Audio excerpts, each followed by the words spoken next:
Welcome to Adams Field. The stage is set as the rivalry of the District 113 schools take place. The Deerfield Warriors battle against the Highland Park Giants. I'm Drew Weiner, joined alongside Brody Sheffrin.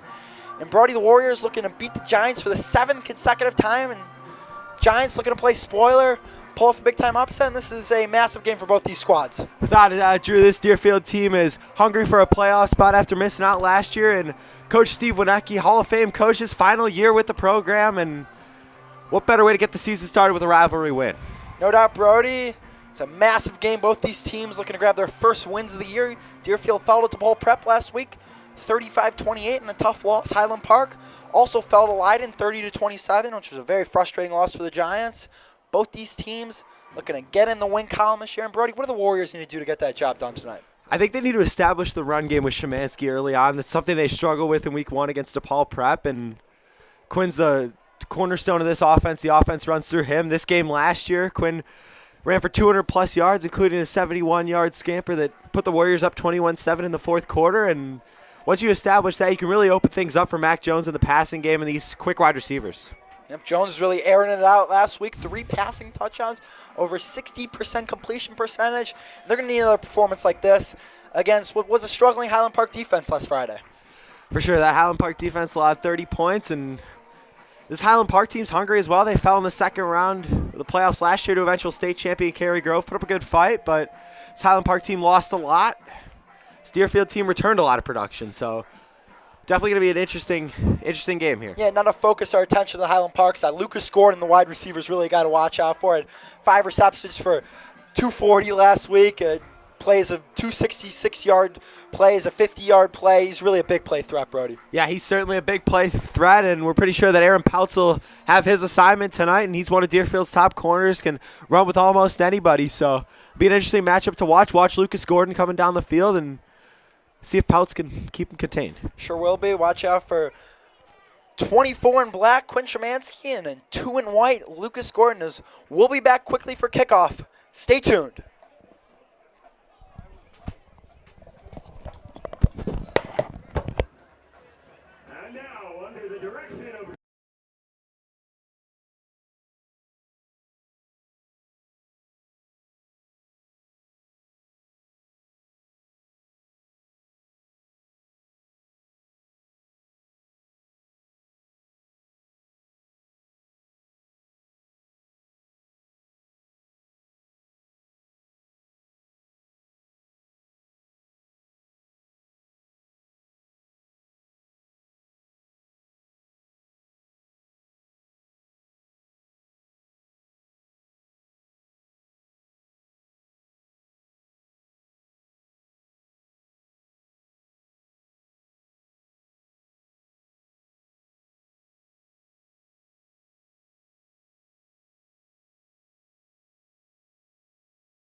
Welcome back to Adams Field, and this place is rocking and rolling and ready to get this home opener started as the Warriors are going to start with the football. Highland Park won the toss and elected to defer, so Mac Jones and company will be out there first. And Brody, a blackout. The student section is packed. The Highland Park student section is packed. The rest of the stands is packed. It does not get much better than this on a Friday Night Lights. Yeah, you couldn't ask for much better. This is Deerfield and Highland Park. This is one of the bigger rivalries in the CSL. These teams were formerly part of the same conference, the CSL North, but with the Warriors switch to the CSL South last year, this rivalry fell out a little bit, but they still meet yearly as here come the Warriors. These two teams do not like each other, Brody, and both these teams will do just about anything for a victory. Let's look back to last year's game. The Warriors won 21-16, which was a very interesting ending. On the onside kick, what looked like Highland Park recovered it, but the refs waved it off because of a penalty. But that Highland Park team was their best team in years. They won their first playoff game since 2009, beating Mather by a whopping score. And eventually losing to Cary Grove, but they lost a lot of production. And All-State quarterback David Finfer and 5 college commits who left and graduated. So this is a different look Highland Park team than what Deerfield saw a year ago, but it's not like with Highland Park. Deerfield's got a lot of returning guys who know what it's like to beat Highland Park, and Highland Park really doesn't know what it's like to beat Deerfield. Yeah, not yet. Deerfield's taken the last 7 in this series, and can't take these games lightly, though, Drew. This is a rivalry game that can always go either way. We expect it to be a little chippy, but I'm a little surprised that Highland Park elected to defer, especially in a game that we're expected to be high-scoring and offensive, that they didn't want their offense out first with the choice, but it'll be Jones, Shimansky, Freeman, and the Warriors out there getting set to kick off. Out to for the opening kick, Max Dubin, and Dubin's got a leg. He can boot it. He's one of the best kickers, punters in the state of Illinois, and he'll probably go to play college football somewhere. Surely, he's got a very strong left leg. We've seen him hit from 55 yards in practice, so not expecting him to get pushed that far this game, but that's not something you see at the high school level. We rarely saw that at all a season ago, and just one of those things that's really impressive and can change games with flipping the field on a punt or making a field goal. It just momentum swings. It's huge to have good special teams, especially at this level. Dubin to boot it back. It's like Freeman and Moros to receive. So we're just about ready to get this game underway, and the 2024 home season for the Warriors is about to begin. Dubin about to put toe to leather.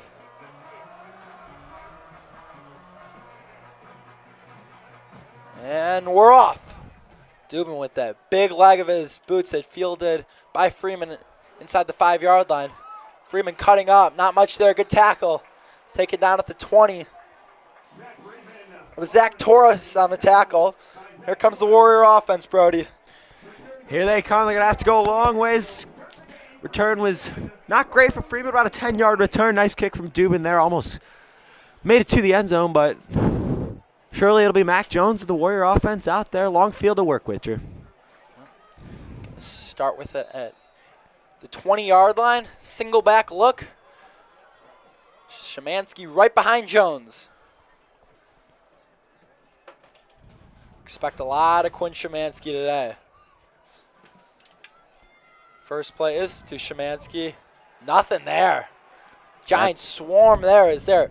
Packed to the rim. Student section loves it. Yeah, they just rallied to that football there, and Quinn Shimansky, downhill runner, try to work up the middle, and it looked like an inside play out of the pistol set, and just had nothing doing. About 4 giant defenders. Interesting thing to watch on the offensive line tonight. Jaden Rose, the center, I believe he is not on the field right now. It's David Lasardi coming in. Logan Rosenthal replacing him at guard. Jones got a clean pocket. Shimansky breaking loose of one tackle, but stumbles forward. He's near the first down marker. He's going to be short.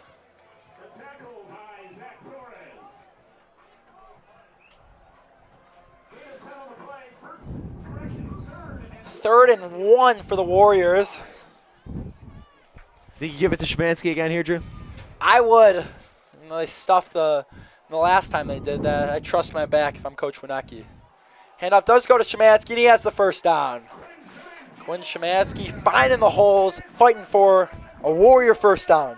Yeah, great run block there. Shimansky was able to get between the tackles and move forward for a gain of 5. Deerfield moves the chains. First and 10 Warriors from the 30. Shimansky to the right of Jones. Saw a lot of downfield passes last week and the scrimmage. It feels like it's going to be a motto for this Warriors team as they like to sling it. Freeman in motion on first down. Jones keeps it. Oh, we had an open Freeman. Missed him.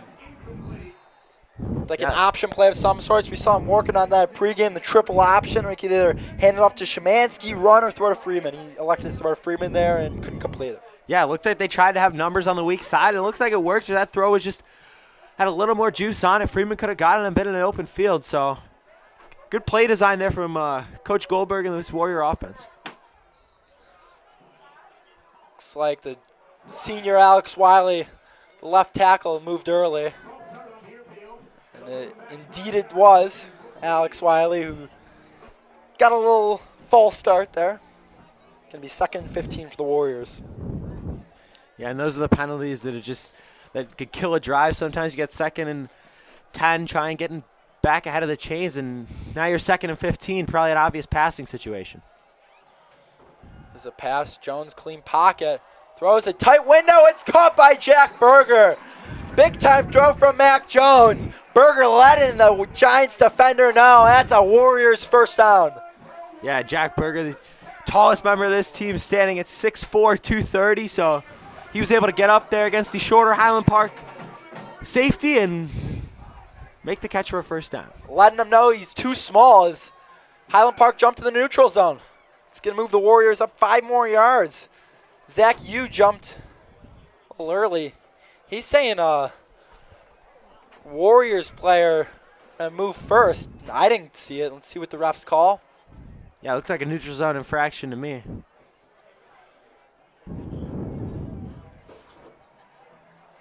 Looks like they're going to call it on the Warriors. Not quite sure who this was on. Coach Winecki is visibly upset. I didn't see it, but refs saw it differently. Looked like you jumped, but apparently not. It's like you pleading his case worked out. Yeah, looks maybe a little movement on the offensive line, but it's definitely hard to tell from here. 2 pre-snap penalties from the Warriors. It's not what you like to see. Maybe a little bit of pregame jitters, rivalry jitters. For sure, especially with shifting the offensive line with the injury to Rose, who we could see on the sideline in a brace. We saw him warming up, but it's going to be David Lasardi taking a spot there, snapping it to Mac Jones instead of Rose.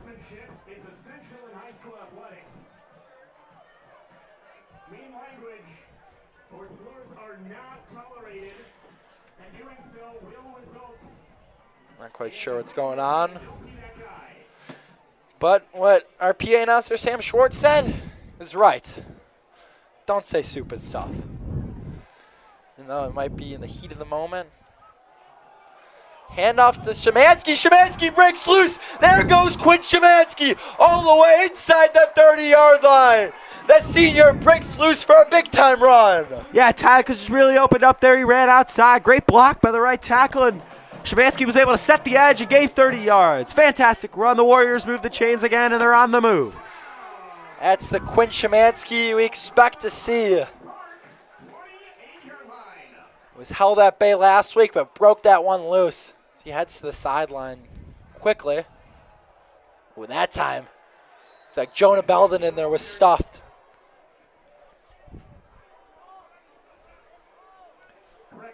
Yeah, a lot of first down runs early from Deerfield. Last week against the Paul Prep, we didn't see much of that. They were getting behind the chains and behind schedule on first down with incomplete passes, and against a good DePaul Prep secondary. Their running game was not established, and I believe that's, other than a couple of defensive mistakes, that's why they lost that game. Shimansky with his helmet off on the sideline. Looks like he's ready to get in. Jones is going to throw this time. Going deep, he's got a receiver. Oh, over the head of Zach Freeman. Wanted him, just could not connect. Looked like that might have been Morrow streaking down the sideline there. He had him in the corner, just off the fingertips and incomplete. Good idea there to make a play, but unfortunately the Warriors now faced with 3rd and 11. Just missed him. And Drew, this has got to be four down territory if you gain something here. So you got your whole playbook open on 3rd and 11. No doubt. Empty back set for Jones. Berger in motion. Snap goes to Jones, setting up a screenplay for Shimansky. Shimansky with some space. Shimansky breaking loose. Touchdown Warriors! And how about that little tunnel screen action on 3rd down? This play did not work at all last week, but had Shimansky, had the opening, had numbers blocking downfield, and he took the hole right up the middle for 6. Quinn Shimansky loves to play against these Giants, Brody. Certainly, that's 2 years in a row. He's already poised to have a great game tonight. What a start for this Warriors offense. Look very poised early. Running the ball, throwing the ball, a great opening sequence. Here comes junior Ethan Weiner for the extra point. He was 4 for 4 last week. Snap good, hold good, and the kick is good. 7-0 Warriors. Good start for Coach Wernecki's boys. His defense will be out there shortly. Yeah, but we all touchdowns scored by the Warriors are sponsored by Banner Plumbing. And as always, proud sponsors, Deerfield Athletics. We appreciate them for everything they do. And they sponsor all our touchdowns. So more touchdowns, more Banner Plumbing. Banner Plumbing has fantastic plumbing equipment. Brody and I know firsthand. We have been all over them. You know, just an outstanding company. We thank them for sponsoring us. And this isn't any bias. They are the best plumbing company out there if you need equipment. Doesn't get much better than Banner Plumbing. Certainly not. And what better way to sponsor them than a Warrior touchdown?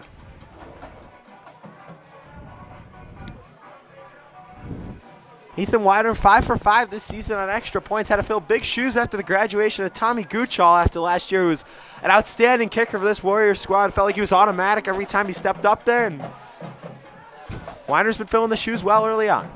Yeah, that was a big question mark heading into this year with the departure of Guchall, is who would fill the shoes, and the junior Ethan Weiner really stepped up, and he's been really good so far.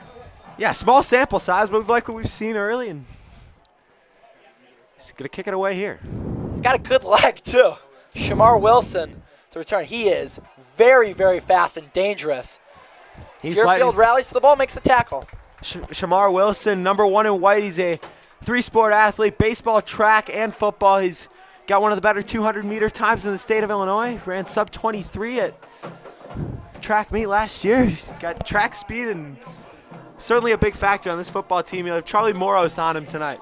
And I will say firsthand, I have played against him in baseball. He is very, very fast. He is a weapon for this Giants offense. As leading the way for the Giants, who also has some big shoes to fill, is Michael Bryant. Takes over for David Finfer, who graduated last year, the All-State quarterback. Handoff goes to Corchado. That's going nowhere. Looked like Margulis, who got inside and wrapped up Corchado for the stop. Yeah, good patience there from that Deerfield defense. They didn't fall into their blocks too early. They acknowledged the run and were able to make a nice tackle. 2nd and 10. Nathan Margulis, who's just a fantastic linebacker, the senior, just keeps getting better and better, Brody. For sure. Something interesting to follow this game goes on. Michael Bryant, we saw him head over to the sideline to get the play call from Coach Anthony Kopp for 2nd down. So definitely something to watch as Highland Park decides to move with tempo. I think Michigan football scared everyone from giving signs as the toss to Wilson cuts upfield. He shows off that speed and is near the 1st down marker. Looked like that was heading nowhere, but turned into positive yardage. It's going to be about 3rd and 3. They're going to be creative, Brody, to get the ball to Wilson. His speed's really a weapon. Yeah, all these little wrinkles that Coach Kopp and this Highland Park offense are using to try and free Wilson up, get him in space, because when he gets going, there's no stopping him. 3rd and 4 for the Giants offense. Bryant to throw. Pressure comes. Heaves it deep downfield to Gordon. It's over his head, incomplete. That's outstanding coverage on the outside by the Warrior defense. They will force, most likely will be a punt. Yeah, and Aaron Pouts was with Gordon the whole way there. You could see Gordon's a big, deep threat, as we were talking about earlier, for this Highland Park squad. Had 5 catches, 3 of them being touchdowns, and 3 of them being over 50 yards. So he is a big play magnet, and Pouts did a great job staying with him, and the Giants will have to punt. When you're averaging 44 yards per catch, I mean, that's unbelievable stuff. It's not something you see every day. Indeed it is not. Lucas Gordon is a special football player. It's out to punch is Max Dubin. He's got a leg, and you can see how far Freeman's line back he is. Lined up at his own 26-yard line. Dubin boots it away. It's a good one.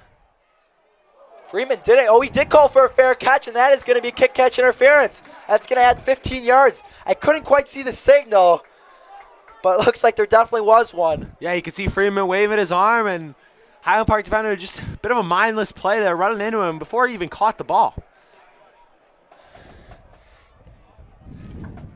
I mean, a play like that, you're almost, assuming a guy calls a fair catch. And they will call a kick catch interference. And if you're Coach Kopp, those are not the mistakes you can have your team you can afford to have your team face. No, especially on the road. You just allow a touchdown, and you're trying to flip the field on a punt, and you lose an easy 15 yards. So not a smart play. Warriors set up around midfield to begin this drive. It's only a 10-yard penalty. I always thought it was 15. I believe it's 15 at the college and professional levels because it's a personal foul. I don't believe it is at the high school level. So they might be respotting it. I'm not quite sure. Oh. Play on, says the refs. 3 wide receivers lined up to the left. Isolated on the right side. Morris handoff goes to Shimansky. Not much there. A sea of blue was indeed there, Brody, as they've really, besides that one big run, this Giants defense has done a good job containing Shimansky. Yeah, it looks like they're really trying to stuff the middle, trying to stack the box. They're seeing 7, 8-man boxes, and it'll be interesting to see if Deerfield can get their tight end action going because could get a little disguised look, get somebody open on a seam route. Jones to throw, heaves it downfield, incomplete. He was looking for Blake Rubin, couldn't connect. Yeah, Rubin was streaking down the sideline. You had Wilson and Gordon both on him, 2 of the fastest guys on this Highland Park team in coverage. I can't tell the numbers. Looks like they're trying to get that deep ball, but just not there. Outstanding coverage. Going stride to stride with them. 3rd down and 7. Warriors go 4 wide. Looks like it's going to be man coverage set for Highland Park. Screenplay to Shimansky. He's got a lot of work to do. Shimansky cutting up. He's near the 1st down marker. I think he's going to have it. I think so too. We'll see Marker lean forward. Looked like the knee did not come down until he was past the 42-yard line, which would warrant a 1st down. A nice spot gets the Warriors to move the chains. Risky play. They're throwing it 3 yards behind the line of scrimmage, but they let Shimansky work, and outstanding. You run after catch for the 1st down. And this was a play that did not work last week against a bigger DePaul prep team, but now Highland Park, a little less size. Deerfield's able to find their blocks, and these screenplays are working. In motion goes Zach Freeman. Jones on the keeper, cutting up. Gets a couple there. Another one of those option plays. We saw this happen a lot last year. We saw Jones get a lot of option plays where he elected to keep the ball, and I think that was just to limit the damage that you didn't want to get behind the chains. Gain of 2. We saw last week Mac Jones had that improbable run on 3rd and 7 for a 1st down. That was one of the best run. That's the best run play I've seen from Mac Jones in his time here. I mean, that was outstanding. Yeah, spun out of a sack and ran across the field. He's taking a shot right now. It's caught by Zach Freeman over the middle. What a catch by the senior. Diving. Makes the play. How about that? The dynamic duo of Mac Jones to Zach Freeman connects once again. Yeah, this is Zach Freeman's been Mac Jones' favorite target for a couple years now, and right over the middle, and it looked like a little bit of an angle route there. Moves the chains. Good ball from Jones and an even better catch from Freeman. Now, right near the red zone at the 20-yard line. A little confusion there. Now Jones dumps it off to Freeman. There's a flag. I believe it's going to be maybe illegal men downfield. Yeah, it looked like somebody either didn't report or, yep, that's what it's going to be, and Deerfield will pay 5 yards for it. These screenplays are always tough with offensive line because it's hard to see your back's to the quarterback. And the RPO action, yeah, it's tough. Because you got to get upfield for the blocks, but you never know if the quarterback's going to pull back and throw it. Right, you don't know about the release, and certainly RPO plays even get messed up like that at the college and pro levels. We saw in the Ravens and Chiefs game last night a lot of illegal formation penalties. Indeed we did. That sure was a thriller. Started off this electric weekend of football.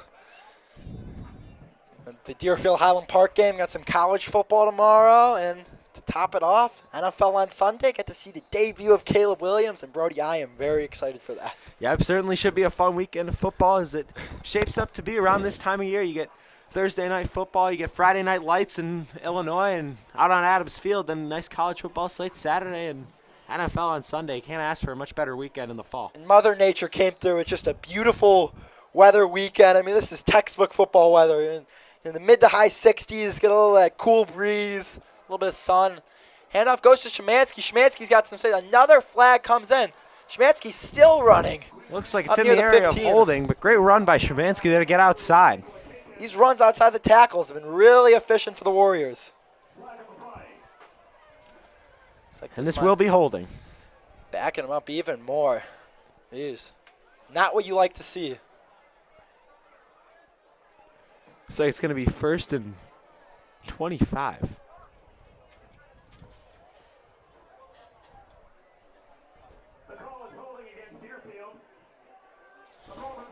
This is going to be first in a country mile. I believe that first down marker is in the next state. Yeah, that thing looks like Wisconsin to me. I'm looking at the chains right now. It looks pretty far. 1st and 30. Let's see if they can get 10 or 15 yards back here and get themselves a chance. Jones to throw. Quick dump off to Jack Berger. Not much there. Good tackle there. Right, Zach Torres. He's been all over the place early on in this ball game. Yeah, 3 early tackles in the opening 8 minutes. One of those, nice tackle on the kickoff on Zach Freeman. And 2nd and 26, Drew. We've seen this before. Not sure what you got in your playbook for these kind of plays. Looks like a flag, some movement. It's going to be false start. The Deerfield offense seems to be in shock over the call. It is a penalties have just derailed this drive for the Warriors. This was Alex Wiley is furious. This was 1st and 10 on the 21-yard line, Drew. Another 2nd and 32 from the 45. Deerfield is not pleased with some of these pre-snap penalties. At least one of them I think they had a reason to argue with. And one I think looked like just a flat-out miss from this refereeing crew. But it's hard to tell with these little movements. And Jonah Belden to the right of Jones. Shimansky now checking out of the game. Jones to throw with time. Quick throw over the middle is caught by Jack Berger up near the 30-yard line. Can make this 3rd down a little more manageable. Yeah, about 3rd down and 19, so still 3rd and long, but you got to imagine it might be 4-down territory if they can get over half this back right now.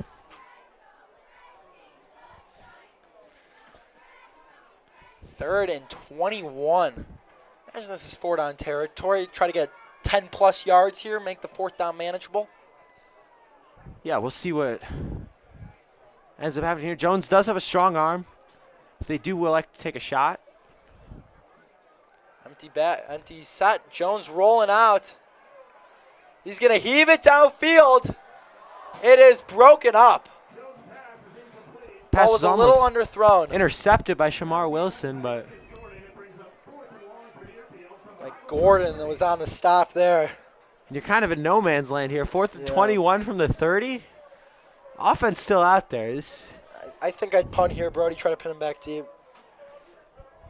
Yeah, it might be one of those where they have Shimansky in the backfield, and he ends up kicking this ball away. But 4th and 20 on the 31. Jones is in the shotgun. Looks like they will go for this.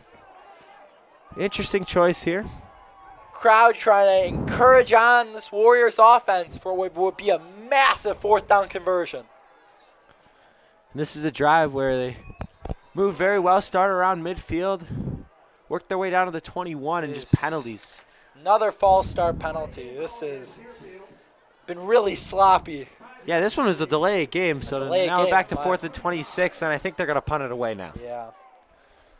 Frustrating end of the drive for the Warriors. It looked promising 1st and 10 at the 20-yard line. Is now 4th and 26 at the 35. They are well out of field goal range. And it looks like the offense is still on the field. Not quite sure. 4th and 26. Interesting decision. Jones is going to throw it. He's got time. Heaves it deep downfield. He's got a receiver. It is caught. Touchdown, Warriors. Oh, my goodness. Oh, my goodness. He caught it with the defender draped all over him. That's an unbelievable play. And what a score for these Warriors, Brody. 4th and 26. I believe that was Moros who caught that. It's hard to tell. It might have been, I believe it was Jack Moros on 4th and 26. Deerfield went deep. Highland Park only had two guys back there and put that ball. Was a little underthrown. Moros made a nice adjustment, came back and got it, and they threw a pass interference flag, but it did not matter. Wow. Yep, it will be pass interference in the defense. That is decline. Wow. Mac Jones to Jack Morris. That was something else. On 4th and a country mile, Jones heaves it to the end zone. Inexplicable defense for the Giants. I don't know why they didn't have more guys back there. But Morris makes an unbelievable catch for 6. Yeah, and it's not the first unbelievable catch we've seen from Jack Morris. A year ago in that Glenbrook North game, people say now mossed a GBN corner in the back corner of the end zone. And that really put a stamp on a Warrior blowout from GBN a year ago. But Jack Morris just proven time and time again that he is a playmaker on this team.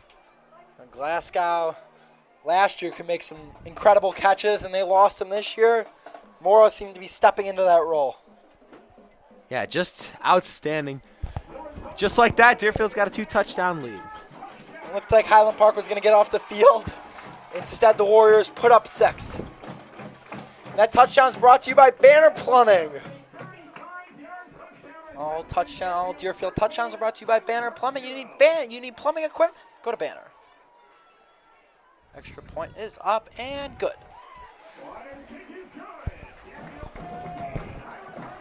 What a drive. That had a lot going on. Yeah, this is a drive that started off with the kick-catch interference. It got Freeman, where Freeman was hit, and Deerfield started on the 48-yard line, moved all the way down to the plus 21. Got moved back. It was 1st and 30, 2nd and 32. Able to get it back to 3rd and 21, and on 4th and 26 after a delay of game, Jones to Moros for 6, and the Warriors open up a 14-point lead in the first quarter. Love what I've seen from Mac Jones. A lot of good throws early on.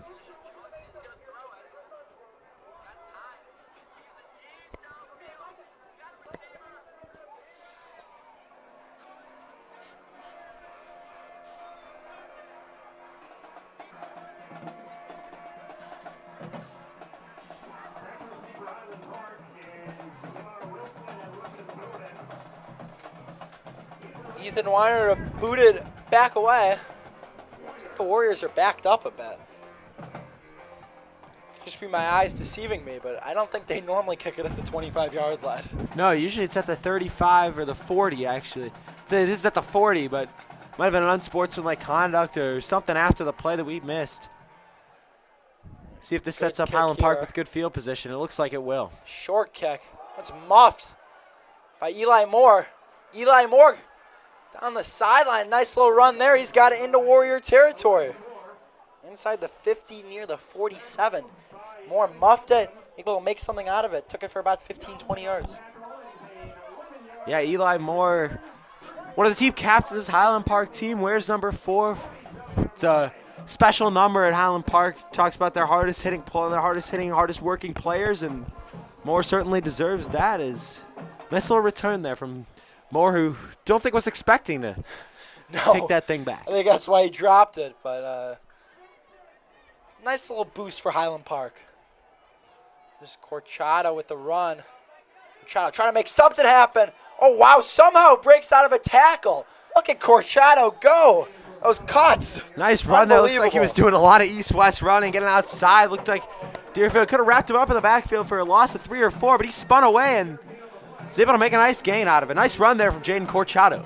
A very shifty back, Brody. He's got big shoes to fill, and the 3-year starter Nico Rosenblum, not transferred, graduated this past year, the previous year.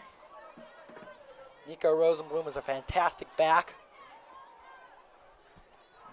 Just one of the many departures that left this Highland Park team. Bryant's going to run it. Not much there, but I think he might have the first down. Close. Yeah, needed the 37-yard line. Let's see where they spot it. Still waiting on a signal, and it's a first down. Look at Highland Park and that loss last week. It's tough, you know. They lost to a Leiden team when they beat 37-0 last year. And on the road last year, you beat them 37-0. Next year, come back, lose to them at home. Yeah, not the definitely way a you want to tough start the loss. year. And both these teams suffered frustrating losses that I mentioned. Both these squads felt like they could have won. That goes to Corchado. A lot of east-west movement. He is stuffed there. This time the Warriors were able to take him down. Yeah, they were all over that. You had Vanamore and Margulis who combined for the tackle there, and just like that, Highland Park's behind the chains again. This Deerfield defense, they can play good first down defense, force Highland Park into obvious passing situations, be able to force a few turnovers and set themselves up for success as they have so far. 2nd and 14, the Warriors' run defense has been stout so far today. Bryant to throw, looking, heaves it deep, incomplete, was looking for Lucas Gordon. Aaron Peltz with fantastic coverage. Peltz has done a tremendous job on Gordon so far, on stride for stride with him. Yeah, he's done a great job following him around. You knew this was going to happen. You knew Gordon was going to try and go deep, and Bryant was going to try and hit him, and Aaron Peltz turned around at the perfect time. Pass was incomplete. We identified, trying to limit the big plays for this Giants offense as one of the keys to the game for the Warriors, and so far they've done a tremendous job with that. Without a doubt. I think a lot has to do with the pressure they're getting to the quarterback. Bryant doesn't have all day to sit back there, and last week against DePaul Prep, they just weren't getting to the quarterback, and they're able to just sit back there and pick apart the Warrior defense. Yes, pressure for this Deerfield defense is important. We saw it a lot last year, and if They they bring can generate pressure quarterback now. pressure. Off the end. That throw is incomplete to Eli Moore. There is a flag in the secondary. This one might go on the Warriors. 2 seconds left in the first quarter. The flag was thrown around the middle of the field. Not sure if this is going to be pass interference or not. Nate Margulis laid the boom on quarterback there, and It is defensive holding. it will be holding. So Giants believe this is an automatic first down. Yep, tough break for the Warriors defense. Eli Moore running their wheel route out of the backfield. So I believe that should be a first down. Oh, I guess not. They call holding. Do not move the chains, but now it's 3rd down and 4. It's a 10-yard penalty instead of 5. Normally defensive holding is a 5-yard penalty. Yeah, and you got to imagine this is 4-down territory for the Giants, even with the leg of Max Dubin. When you're down 14 points, got to imagine they're running the ball here. Last play of the first quarter. Snap to Bryant. He's going to run it. Bryant is stuffed. Nowhere to go, and the Warriors defense holds them. As that'll do it for this first quarter of play. A big 4th down coming up shortly. We'll be back for the second quarter.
We're back for the second quarter.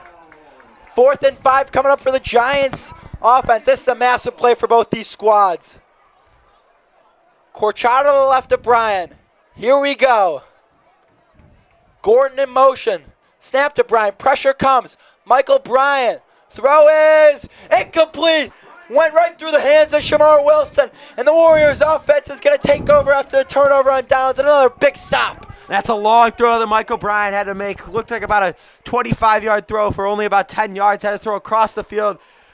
Tough play to make if you're Shamar Wilson. That one did hit his hands. He could have caught it. Not a bad throw, but good coverage from Deerfield. Able to defend the strong side well, so he had to go opposite way. And Warriors forced to stop and get Mac Jones, this offense, back on the field. As you said, Brody, that is one of the hardest passes for a quarterback. Other side of the field to the sideline, and really Bryant had a fantastic ball there. Just went right through the hands of Wilson. Couldn't have thrown it any better. Yeah, it's a very difficult play to execute and would have been very impressive, yeah. Empty back set, some motion. Quick handoff goes to Freeman. Ooh, excuse me, Shimansky, and he is leveled. That was number 40, Landon Mills. He brought the boom. Yeah, it looked like Shimansky had a hole there, but Mills quickly filled it and knocked Shimansky down. Nice gain, though. Gain about 4. 2nd and 4. Looks like Grant is currently beating Glenbrook North 8-0, and that always good to keep an eye on Glenbrook North, as the Deerfield-Glenbrook North game, the homecoming game, will be on Marquee Sports Network. Should be a fun one. Brody and I will be on the call, and we are very excited for that one. Yeah, certainly a fun opportunity. Marquee's doing their community showcase this year with high school football games. They got Marist and Brother Rice tonight, and they'll be coming to Adams Field in just a couple of weeks. Something that we dream about doing is becoming real in a couple weeks, and we'll be excited to bring that to you on Friday, September 27th. 3rd and 2. Potential 4-down territory. I imagine you got 2 cracks at this to run it. 2 yards with Shimansky. Yeah, got to imagine they do. Pistol set once again. They're going to quick throw to Berger. Berger's going to have the first down. Good job blocking there on the outside by Zach Freeman. A little play concept, gets it quickly to Berger for the first down. Yeah, had numbers on the strong side. You saw a nice block laid by both receivers in the area, and Berger's able to scamper across the 45 to midfield, and Warriors move the chains. 1st and 10 for the Warriors. On a touchdown here can really separate themselves away in this game. Yeah, getting this thing up to 21-0. Just assert your dominance on Highland Park as that run is snuffed out. Not much going. Those inside runs really haven't amounted to much for the Warriors. It's been those outside runs, outside the tackles that have worked. Yeah, they've really been able to establish that to open up deep passes. Deerfield offense has done a great job, but Highland Park's game plan, we can clearly tell, was to stuff the box and not allow Shimansky to do anything between the tackles, and that's worked, but really nothing else has for this Giant defense. Ruben checks out, and in comes sophomore George Elation, who looked really good at the scrimmage game against Hoff Mid-Estates. Here is a run outside the tackles to Shimansky, and he is stopped. That's a really good play by Eli Moore to wrap him up. Yeah, just a gain of 1 there, 3rd and 11.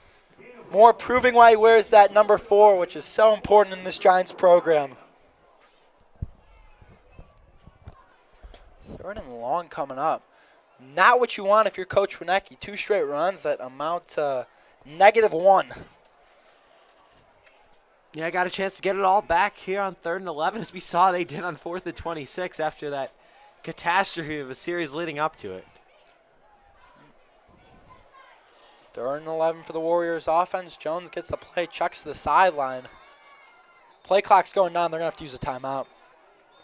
I think one thing we've spoken on a lot is to credit junior David Lasardi, who stepped in, has played center, and has done a fantastic job. Not easy in a game of this magnitude to step into a job like center, which is very high pressure, and do as well as he has so far. Yeah, Lasardi, traditionally a guard, has done a great job. Snap counts have been on point tonight for the Warriors, who, apart from a couple penalties, have been very disciplined, and certainly credit David Lasardi and Logan Rosenthal for stepping in at guard as well. This Warriors offensive line has been really good. First 16 minutes of this game. Here comes a big 3rd and 11. It's a massive play for Coach Kopp's ball club. Yeah, they need a boost of momentum. This defense has to get off the field here. You got to imagine Deerfield might be going for this on 4th down, but you never know with a 14-point lead. You might not want to risk it. Shimansky to the left of Jones. Freeman in motion. 3rd and 11. Jones to throw. Flushed out, looking, and he's going to run out of bounds. Takes a hit, but no late hit. He was inbounds when that hit was delivered. Yeah, nice hit there, and sets up 4th down and 10, and looks like Deerfield's going to bring on the punt team. Nathan Margulis, the punter, also star linebacker. We saw Margulis punt against DePaul Prep last week. Did a decent job. Had some good ones. Had some iffy ones. Not an easy job.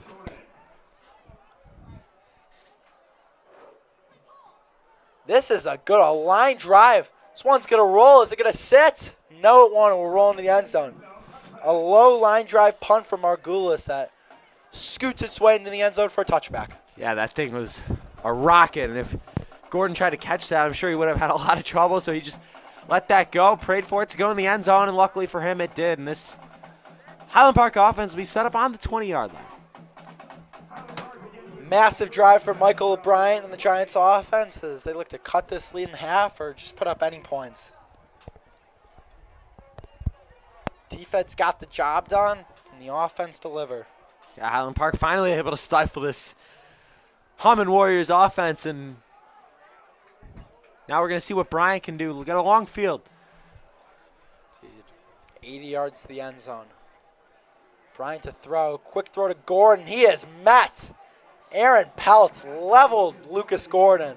Only picked up 5 there, and Peltz has done a tremendous job on Gordon. I mean, you can't say enough about these Warriors defenders. The defensive backs have been otherworldly this game. Yeah, we spoke about that in the pregame. This was a big key to the game. See if their DBs can keep everything in front of them. As we know, Highland Park's a team that really relies on the big play, and Gordon's yards per catch really went down there. 44 last week, only 5. That's his first catch of the game, and to limit Lucas Gordon to 1 catch in the first quarter plus is impressive. Bryant to throw. There is Lucas Gordon. Might have spoke too soon as Gordon looks to be getting in a rhythm. Yeah, the good old announcer's jinx, unfortunately. Goes the wrong way. Goes the wrong way for the Warriors, and nice route there from Lucas Gordon, able to come back on, looked like a bit of a curl route, and found himself open. Looked like Peltz was expecting him to go deep, and ended up giving him a little bit too much of a cushion as he makes the play, and Highland Park moves the chains. Deerfield doesn't like to play with some high safeties, so Peltz has got to be careful. Not biting on too many routes, just playing it safe. Yeah, a lot of safety blitz action, especially from Star Harrison Erdman, as this play might go Oh, nowhere. the flip to Gordon is stuffed. That's an outstanding play by this Warriors defense. Nathan Margulis, who was all over the place, was on the stop. And more great patience in the tackle box from Deerfield, just being patient, letting the play develop, and getting into the backfield, making a nice tackle. We saw that same play earlier, ran to Shamar Wilson. That was a much better result than that last one. Yeah, it looked like Deerfield was all over that one. Margulis, just a fantastic linebacker. Hard worker in the weight room, and it shows in the field. Strong and can take down runners very easily. That last play was a loss of 9. A lot of work. Bryant heaves it downfield. It is intercepted. Aaron Peltz makes the pick. Peltz with some space up near the 40. Peltz cutting up. Still up near the, take it down to the 35-yard line. Aaron Peltz making it happen with a big-time interception. Have yourself a game, Aaron Peltz. He allows 2 catches to Lucas Gordon, and Bryant tries to go deep. Peltz makes a perfect read on it, makes a catch, and had a convoy able to make a nice return. Deerfield sets up shop deep in Highland Park territory. Michael Bryant learning the hard way that this is not the Leiden Eagles defense. It is a big step up. Yeah, Deerfield just been absolutely stifling early on. Highland Park has not been able to do anything on the offensive end, and Mac Jones in this offense right back out there. Chance to redeem themselves after last drive. Great starting field position at the 35-yard line. See if the Warriors could punch it in the end zone. Jones to throw. Pressure comes, escapes out of it. Might have lost the football there. Up, he held on to it. Charles Scott III took him down. Jones had the time, more of a coverage sack there, Brody. Yeah, I just had nobody open, and Highland Park did a great job in coverage. Looked like they were in some sort of a cover 2, but it might have been a cover 2 man. It was kind of hard to tell, and Jones couldn't find anybody open and had to take a sack. 2nd and now 19. Not what you wanted to start this drive. Quick throw, and it's intercepted. Shamar Wilson made the play. Wow, jumped the route on the throw to Moros, and the Giants get the ball right back. Yeah, it looked like Wilson just knew it was coming there. Jones tried to hit Moros, getting something over the middle, and Wilson was right there. It looks like the ball just found its way into Wilson's hands. But tough break for the Warriors, and just like that, Bryant and the Giants back on the field. Throw might have been a little out in front of Moros, but that's one you, at the minimum, got to get hands on to avoid something like that from happening. Michael Bryant and the Giants offense will take over and try to redeem themselves. So defense comes up big once again. Start at the 43-yard line. Bryant to throw. Oh, looked like a hold there. Oh, Bryant is leveled. Wow.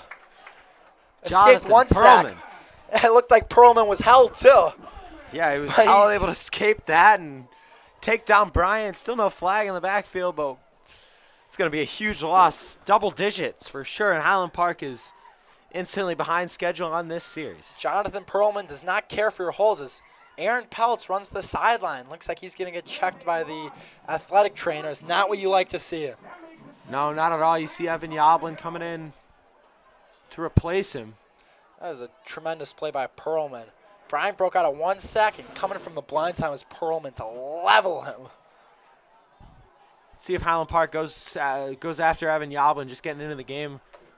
He's playing press coverage on Lucas Gordon. Warriors drop 2 safeties. That's a tough matchup. Oh, my goodness.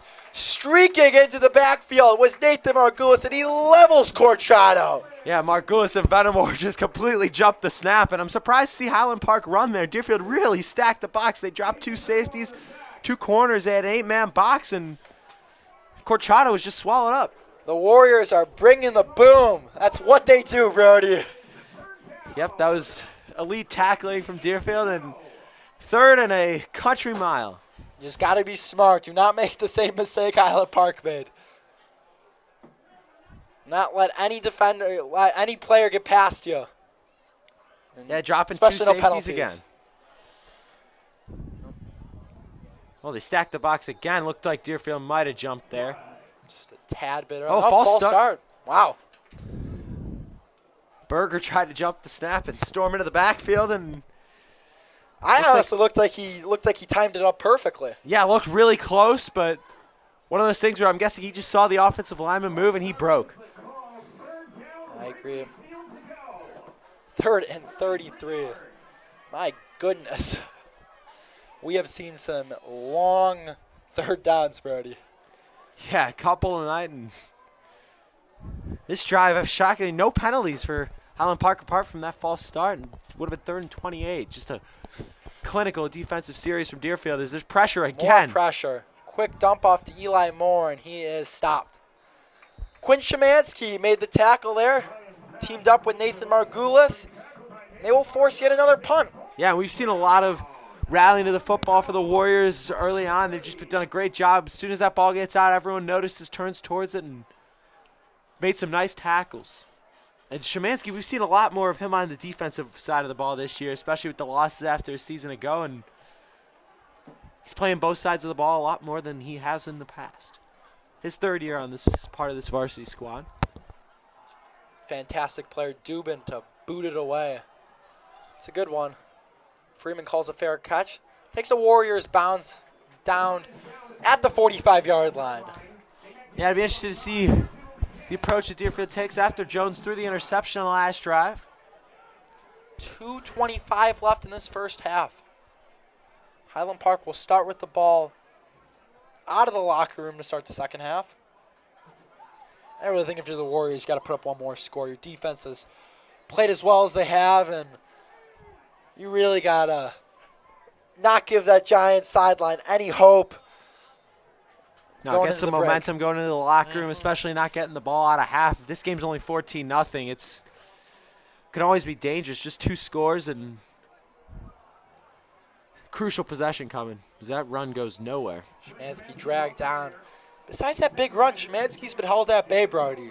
Yeah, you know Highland Park's been planning for that all week in practice. They got gashed last year by Shimansky, over 200 yards all-purpose, and they're prepared for him this week. Jones rolling out, looking to throw, and just throws it out of bounds.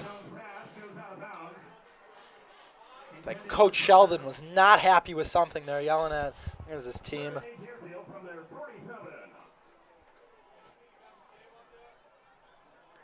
Warriors faced with a long third down. This is the Deerfield offense, Drew, that came out humming tonight, scored on their first 2 drives and an improbable touchdown on 4th and 26. But since then, only a couple of first downs, a lot of penalties, just have not looked as sharp.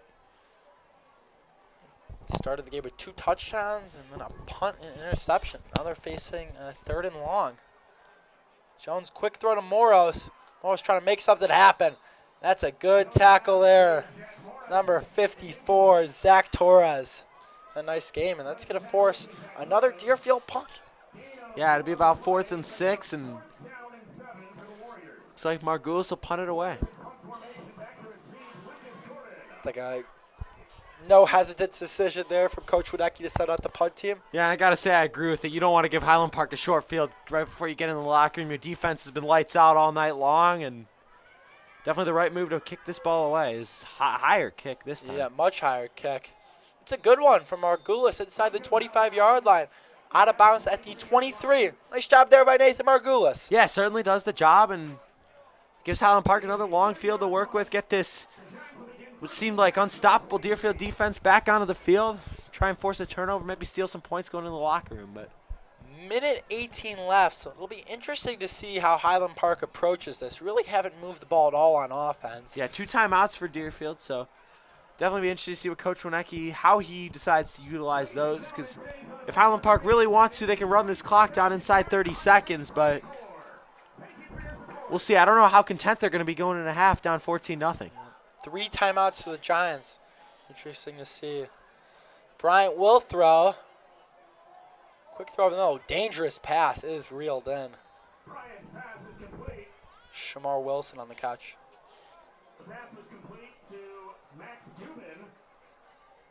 It was not Max Dubin on the catch. Yep. Our outstanding PA announcer, Sam Schwartz, fixed that up.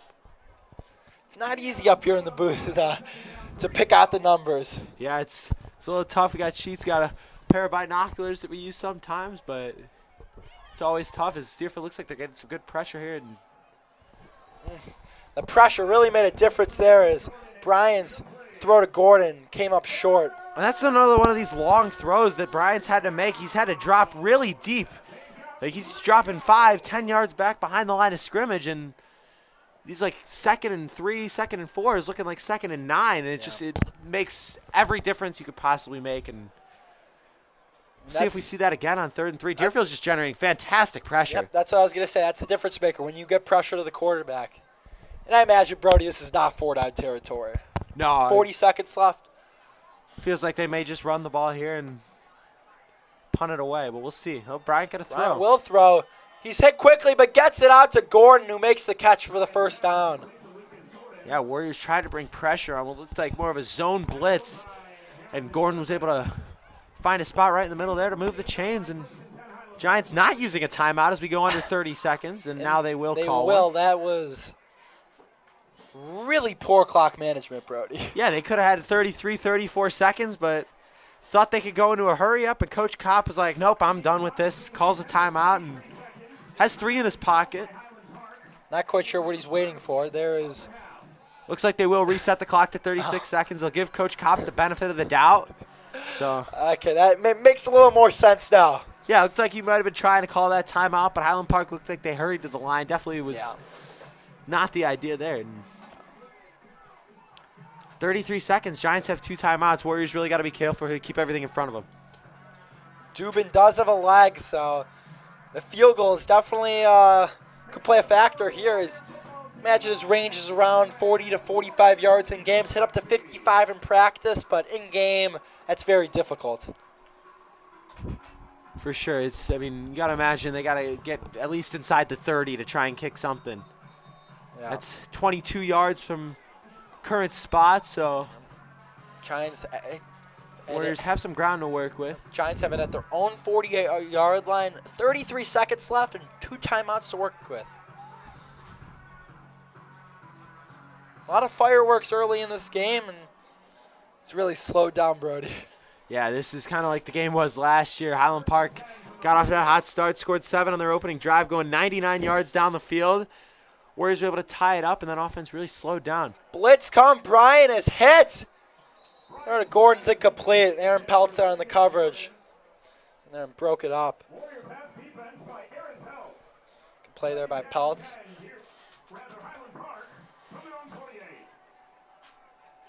Really, the ball from Bryant was just to kind of get rid of it.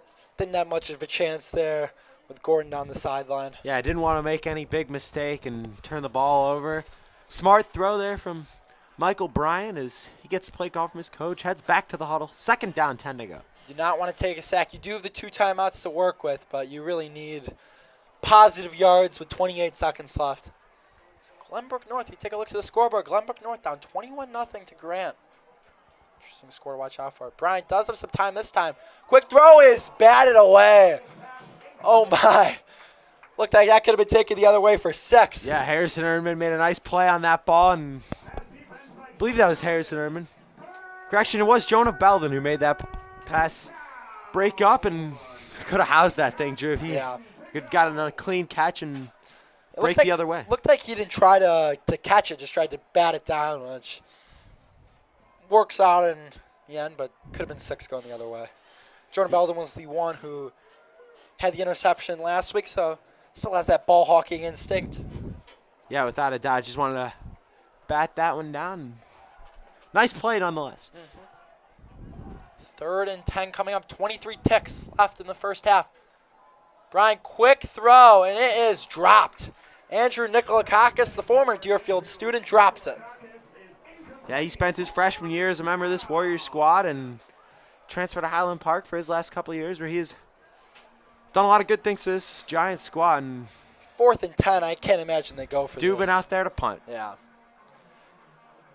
Punt it, imagine Deerfield needs it, and you take it into half. Yep, certainly got to be content if you're Deerfield with the way your defense is played. Offense has slowed down a little bit, but Harrison Erdman back to return this. We've seen Freeman the last 2 punts, but Erdman to receive this one.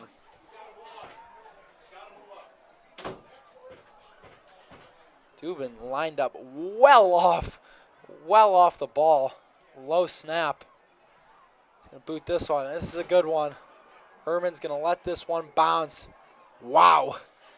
Inside the 10-yard line at the 9. Showing why he is the number 11th punter in the state of Illinois. That's a good one. Yep, Max Dubin got that big left foot and able to pin the Warriors back, and you almost got to be 100% sure that they're just going to take a knee and get into the locker room here.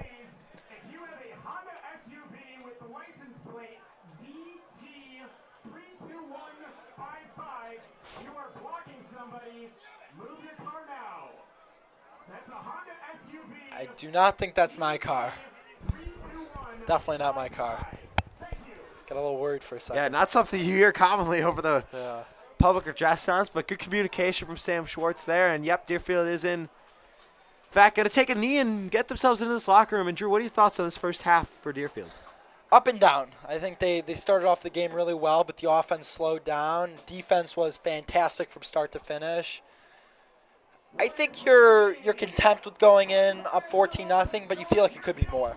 Yeah, it definitely feels like it could be 21, maybe even 24-0. But But a good half for Deerfield, and take a 14-point lead in the half against your arch rival. Can't ask for much more than that. So teams will head to their respective locker rooms. Giants will get the ball out of half, and we'll see you on the other side.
Welcome back to Friday night under the lights here at Adams Field. After one half of play, Brody, the Warriors lead the Giants 14-0. Yeah, well, love what I've seen early from this Warriors defense. The Warriors offense, 2 drives opening, went right down the field, scored, put it in the end zone twice, and since that, I've kind of been quiet. Highland Park's done a good job stopping Quinn Shimansky between the tackles, but a couple explosive plays on the outside have gotten the Warriors out to this lead, and just stout defense. Great pressure and great defense all around. Yeah, outstanding defense from the Warriors so far. The offense started out hot, but they've really slowed down. Warriors are going to start on defense here and get a stop and get this offense back and rolling again. Yeah, Giants won the toss, deferred to the second half, so we'll see Michael Bryan and this Highland Park offense that has been really stagnant all day. They've had a couple solid plays, but apart from that, have been pretty slow, but just about ready. We'll see what happens. Is anything can happen in the second half of a rivalry game. District 113, we'll have that for you in just a couple of minutes. The clock is running down. Finally, the Warriors on the field. We're just about ready to get the second half underway.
Welcome back to Adams Field, just getting set to kick off, and we want to preface this second half by thanking the boosters who make everything possible here at Deerfield Athletics, and mainly Cassie Hogenkamp, Mike Danielowitz, Jennifer Whitney, Laura Ward, and Larry Letwat, who is the current president of this Deerfield Warrior Booster Club, who does so much. They're the reason why we can do this. They're the reason why these football jerseys are so cool, why the teams can do everything they can do, and we can't thank them enough. Indeed. Boosters make it all happen, and we thank them very much. This is Ethan Weiner, ready to put toe to leather, get this second half underway.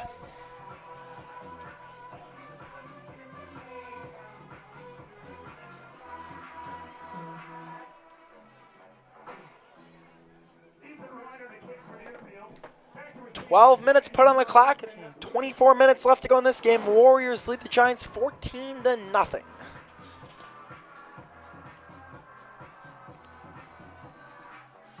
Crowds filed out a bit, but it's still pretty solid. Student section's definitely emptied out for both sides. Yeah, both schools going by the tradition of leaving at halftime. You are not wrong. Kickoff return is Lucas Gordon. Takes it past the 30-yard line. Yeah, nice return there. A low kick there from Weiner. Justin Sanger on the stop. The senior has been a good player on special teams so far this year for the Warriors. Yeah, I got a couple reps in that DePaul game and made a nice tackle there. And the second half is ready to go. Giants will start with the ball at their own 33-yard line. Out comes Michael Bryant in the Giant offense as they look to finally get something going. Bryant's going to hand it off to Corchado. Flag was thrown right as that ball was snapped. We'll see what it is. Perhaps an illegal formation. Didn't look like anyone moved. See what the signal is. Opening play, second half from Adams Field. Deerfield leads at 14-0 over Highland Park.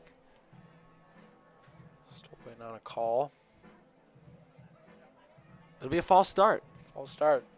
Surprised they let that play run, Yeah. Drew. They didn't blow it dead.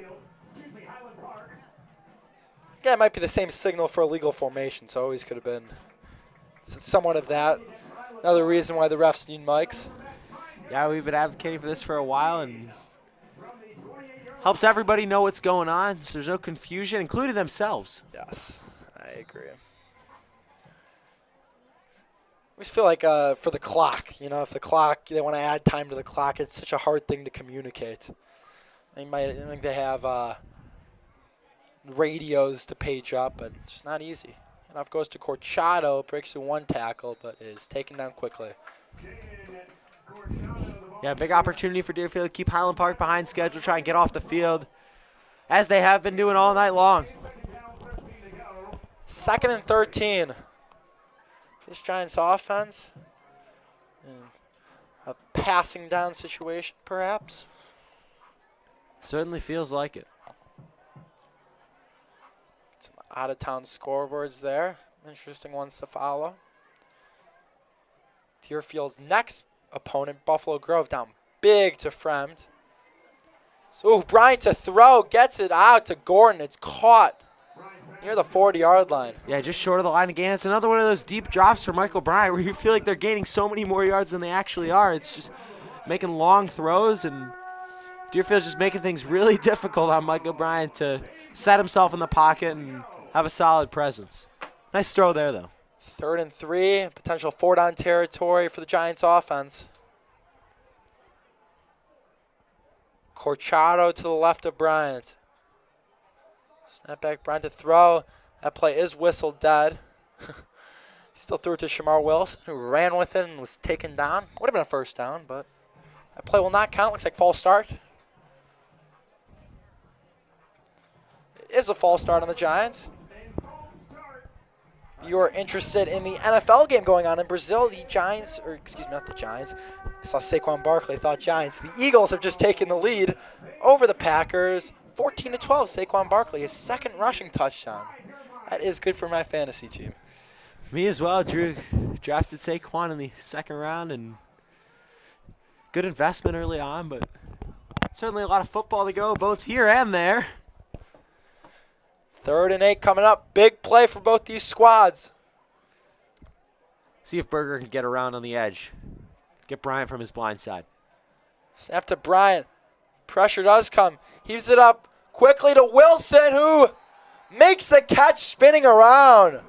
That's an outstanding acrobatic catch from Shamar Wilson on an underthrown ball there from Michael Bryant. Good job just getting it to him. Looked over his shoulder, had his back to the ball, turned his head back, made a great adjustment.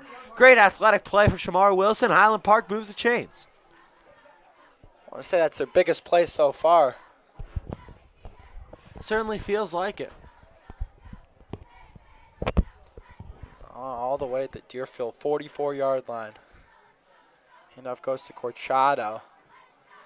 Doesn't get much near the 40-yard line. Pickup of about 3.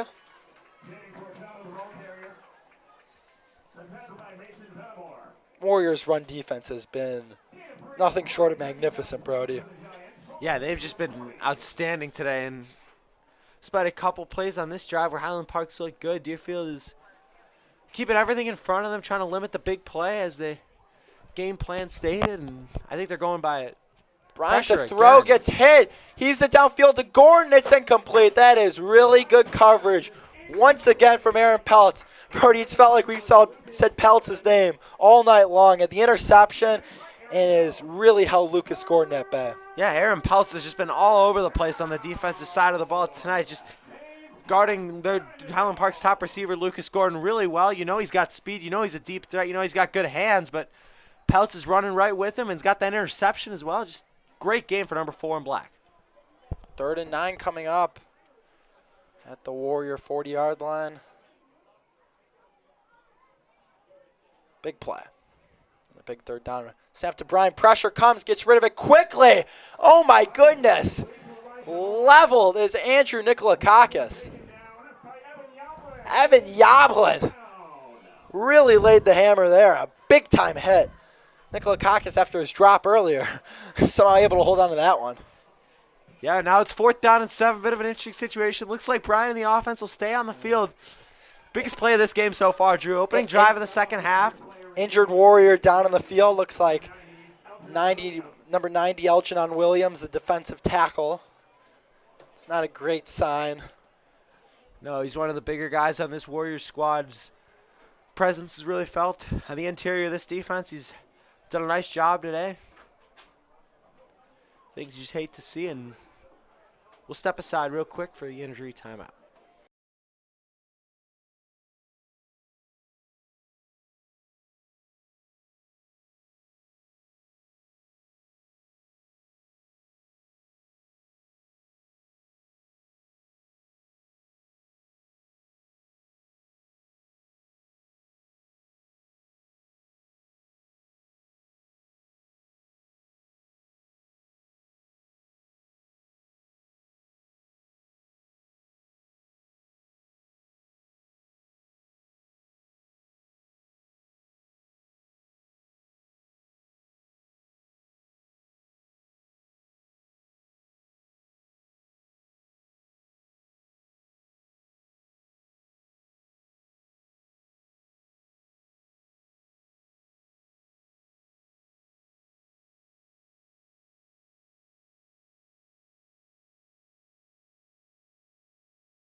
Luckily, Elgin Williams able to walk off the field on his own. A little bit of a limp. Not a good sign. Sending our prayers his direction. Definitely good to see after he was down for quite a few minutes. He was down for a few minutes, and I was always worried, especially with the big guys. And good to see Williams walking off on his own power and right back at it. Drew, 4th and 5, biggest play of the game so far from the Deerfield 38. Snap to Bryant. Pressure comes from all sorts of directions. He's it downfield. It's intercepted. Intercepted once again. This time it was Harrison Erdman on the play. Excuse me, Jonah Belden. His 2nd interception this year. And that was fantastic coverage. It looked like they rushed 7 or 8 guys there and able to drop a couple back and stay able to have 2 guys around the football. Just perfectly read play by Deerfield. Highland Park seemed to panic a little bit there once the pressure started to come. Yeah, Bryant just wanted to get rid of it. He has really not been poised under pressure. Just kind of panics, rushed, and has made some errant throws. That one, you just got to get rid of it. 4th down, but not. It's been a rough night for this Giants offense. Which was so good last year, averaged 35 points a game. Yeah, and Deerfield with a big defensive stand as Quinn Shimansky breaks one here. There goes Shimansky. Shimansky is loose. Quinn Shimansky to the house. Touchdown Warriors. And oh my gosh, 2 plays Quinn Shimansky, 80 yards to the house, just like last year where he went 71, making his presence felt again in this rivalry game. How about that, Quinn Shimansky? We highlighted him in the keys to the game, and he comes up huge with a big-time touchdown run. Yeah, able to bust that one outside, set the edge, and he was gone from there. Shamar Wilson chasing after him, could not catch Shimansky, and just like that, Deerfield has got some footing on offense in the second half. I mean, talk about Shimansky's speed. He's outrunning one of the fastest track athletes in the state of Illinois with ease. I mean, that is impressive. Yeah, he was going down that sideline, the acceleration, big burst, and Warriors open up a 21-point lead over Highland Park. That certainly feels good, Drew. Indeed it does. After struggling their past couple drives, Quinn Shimansky says, I'll do it myself, and takes it 80 big ones to the crib. How about that? It's a big-time play right as Highland Park was driving, trying to work themselves back into this game. Belden gets the pick on fourth down, and right after that, Shimansky goes the distance. Quinn Shimansky, he is a special back, Brody, and a special runner.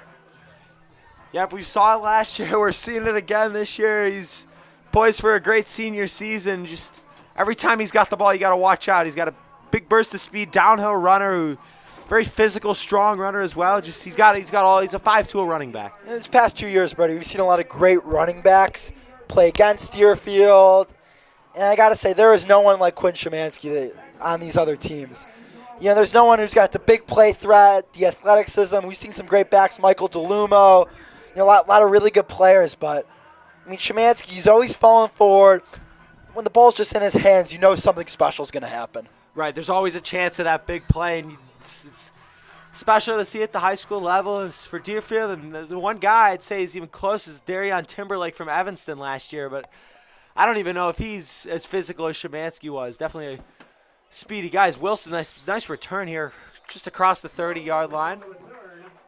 A bunch of cuts to break loose, but good job holding him at bay. So we have a score update for you. New Trier beating Yorkville 14-0. New Trier looking to bounce back after they missed the playoffs for the first time in a long time. Yeah, a season ago, this New Trier team was not the same. They went 3-6 and lost their opener a week ago to Naperville North, and looks like they're going to pick up their first win of the season. We'll have this game, Deerfield versus New Trier, October 25th, senior night. Save that date. It'll be Mac Jones, Quinn Shimansky, Zach Friedman, Jack Moros, Jack Berger, and Nathan Margulis. All these guys will be their final games in a Warrior uniform, so that'll certainly be must-watch. Hopefully not their final game in a Warrior uniform. Hopefully there's a playoff game. True, it will be their senior night at Adams Field, and you got to get to that magic number. 5 wins gets you to the playoffs. And up goes to Corchado. Dragging for the ball's out. The ball is on the ground. I think Corchado recovered it, though. Ooh. Man. Couldn't quite tell who forced that, but it's like a peanut punch there. Yeah, nice. Jonah Belden, he's been all over the place. Nice punch, Deerfield. Almost forced the turnover there, but Corchado, nice adjustment on that. On the ground, able to recover and save what would have been a disaster for the Giants. Giants offense is running out of time. They need to make something happen. Quick throw to Shamar Wilson. Wilson with some space. He takes it up past the 50-yard line. He is dangerous with the ball in his hand, Brody. Yeah, he's shown that all night. He's really been the only bright spot of this Highland Park offense, and had a couple plays over 10 yards, but Highland Park still hasn't had that big play that really gets the teams, and like they had against Leiden last week, where still weren't able to win that one, but saw a lot more poise out of that offense. But this week just have not seen the same. You know, Coach Kopp kind of talked about the season and kind of highlighted their goals, and after last week's loss, and talked about how we know we wasted one, but everything's still in front of us. Winning the conference is their main goal, and even a loss today, the CSL North is a very winnable conference. We saw, it was 2 years ago, Deerfield went 0-3 in their non-conference slate and went on to win the rest of their games back when they were in the CSL North and made the playoffs, won the conference. So it's all attainable, even with a loss tonight. Yeah, this Highland Park team's certainly got a lot of work to do, but this team's definitely got a chance. That pass nearly intercepted again. Peltz jumped the passing lane on Lucas Gordon. Deerfield secondary has been as good as this is as good as I've ever seen them play, Brody. Yeah, the secondary was one of their major flaws last year. They returned Aaron Peltz, they returned Charlie Moros, they returned Harrison Erdman, and they've just been really dominant. 3rd and 8 coming up. That was one of the things that, going into the season we expected as a strength. The defense, you're returning your stud linebackers, like you said, some key guys in the secondary.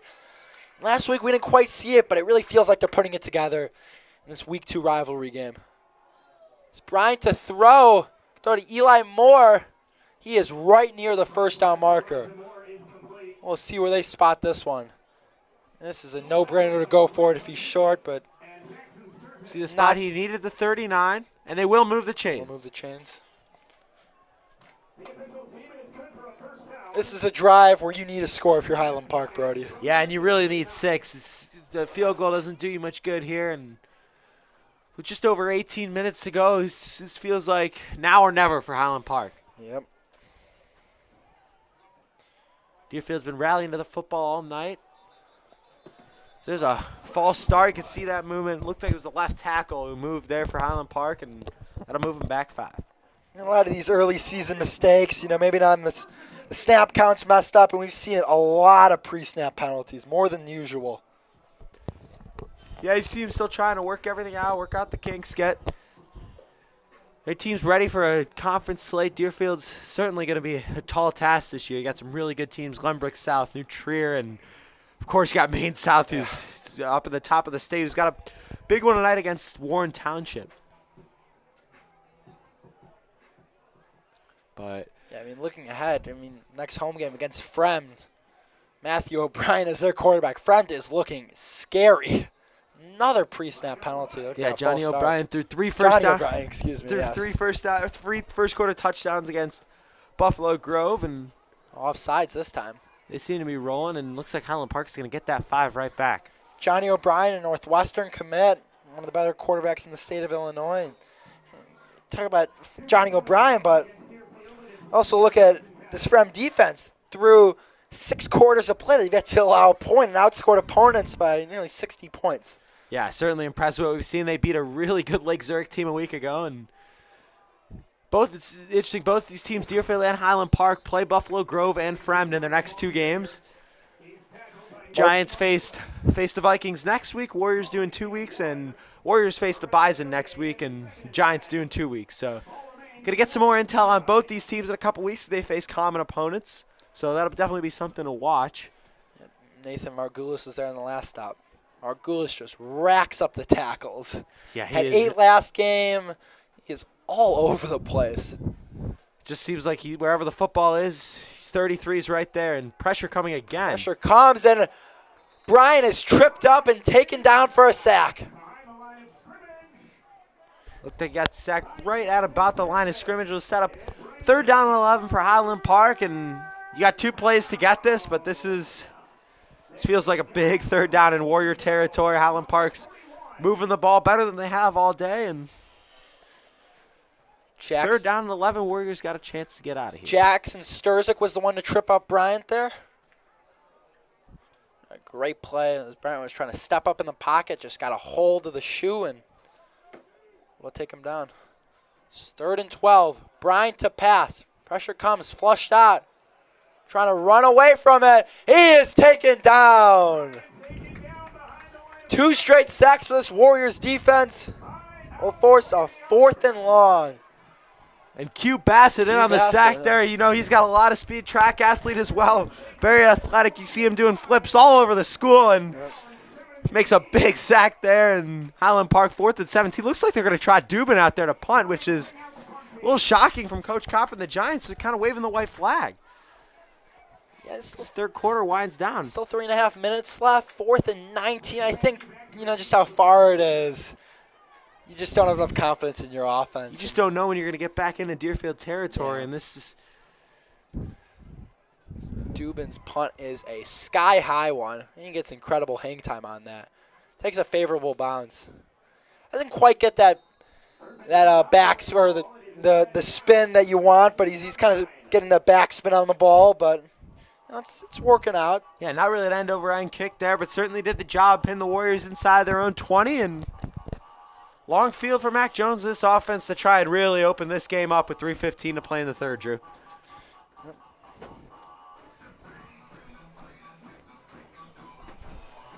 It's the Warriors offense that will start at their own 16-yard line, and Max Dubin is just such a difference maker, able to pin teams back like that in the kickoffs. Yeah, you don't see that a lot at the high school level, and We will see one when New Trier comes to town. They have the best kicker and punter in the state. Oh, my goodness, bad snap. Wow. Shimansky falls on the inside of the 5. Almost disaster. Crisis averted there. Smart play by Shimansky used to fall on that ball, but Deerfield's really going to be backed up. That is not the way you start a drive. No, we talked about the new center, David Lasardi. I don't know if it was some sort of miscommunication or just an errant snap. It's really the first snapping mistake he's made all day. He's been really good. We saw when Highland Park came to Deerfield in 2022. They had numerous snapping mistakes. I mean, I think in the first half they had 5 snapping mistakes. I mean, it was unbelievable. It was drive after drive killed by bad snaps, and at the high school level, you see it happen more, and it could really derail a drive. Yeah, unforced errors and bad snaps. We saw it a lot with this Deerfield in their season finale against New Trier a year ago, and they've been very good tonight. Credit this offensive line. They've been outstanding. Good pass protection, giving Jones a lot of time. Alex Wiley doing a great job protecting his blind side. Is third down and long coming for Deerfield. Another tunnel screen. The tunnel screen. They're going to have the first down and then some. Rumbling and stumbling is Jack Berger past the 30-yard line near the 35. Big third down pickup. Yeah, it's a massive play, especially after that first down snap. Really backed you up to your own 2-yard line. Nice run by Shimansky on second down, and Hiddenberger over the middle to move the chains on third down. So Deerfield offense will stay out there, and now you don't have to punt deep in your own territory. You got a little bit more room. And that decision by Coach Kopp not to go for it really doesn't seem to be won't pay off, because even if you do get a stop, you're not going to get that same field position that right, you had. Looked like they were trying to play the field position battle, but down 21 points. Really thought they were going to go for it as Jones trying to evade pressure but cannot. Jones is taken down, second sack of this game. Zach Yu, the team captain, takes him down. Yu's played a nice game, but in the backfield all night.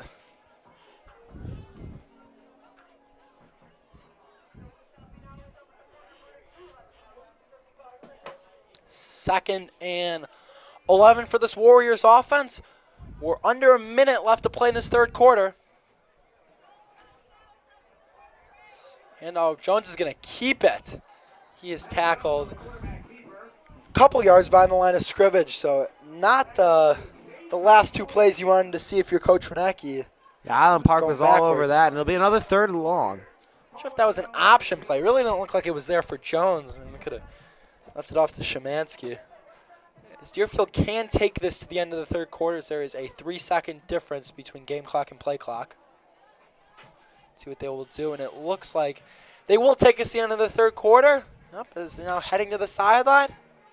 YMCA playing on the loudspeakers, and it's been a fun one here at Adams Field. Deerfield leading Highland Park after 3 quarters of play, 21-0. Looking for their 7th straight victory in this rivalry. It's been a fun one. 12 more minutes left to play. Stay tuned.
Welcome back to the fourth and final quarter of play here at Adams Field.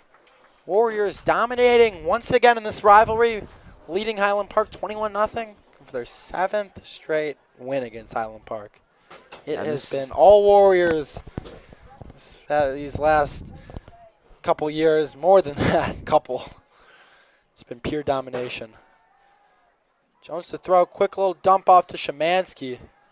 Shimansky is taken down near the 40-yard line. He's going to be short.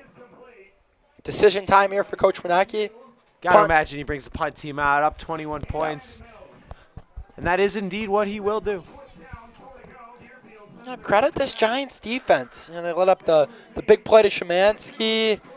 Besides that and the 4th and long touchdown, I mean, two very easily avoidable mistakes, and it could be a 7-0 game. Yeah, this has really been a gritty defensive game, and not what we expected. As HP looks like they're trying to block this. Well, shanked punt from Margulis. Very low punt. It's going to take a favorable Warriors bounce. Right, certainly wasn't pretty, but it did the job. Right around the 30-yard line. With a low punt like that, you are surprised. I'm surprised no one got a hand on it. Yeah, very lucky, especially with HP bringing 10 and trying to get a block. But solid punt, and it looks like it'll be Bryant back on the field at quarterback. Michael Bryant battled it out with sophomore Gustav Crane for the starting job. Bryant ultimately won it. He started these first 2 games, played well last week, but this game's been a struggle, thrown 2 interceptions and just hasn't gotten anything going offensively. Yeah, Deerfield's just been very strong in coverage and been able to generate pressure. Nikolakakis in motion. He gets the ball. He is going nowhere. That's a really good stop from this Warriors defense on that jet sweep action. Yeah, brought down right at the line of scrimmage, and I feel like Highland Park's had so many of these 2nd and 10, 2nd and 11, 2nd and 12 tonight, and it's put them behind schedule, and they have not been able to. Their offense has not been able to flow like it should, and these first down tackles by Deerfield have been the major contributor to that. It's really a difference maker, getting behind in the chains, having to deal with these 2nd and longs, 3rd and longs, and I really think that's made the difference. Margulis got in the backfield, but Brian able to get the handoff off to Corchado. Corchado makes something out of it. Yeah, nice little run there, and now it's 3rd and short. Excuse me, that was Eli Moore.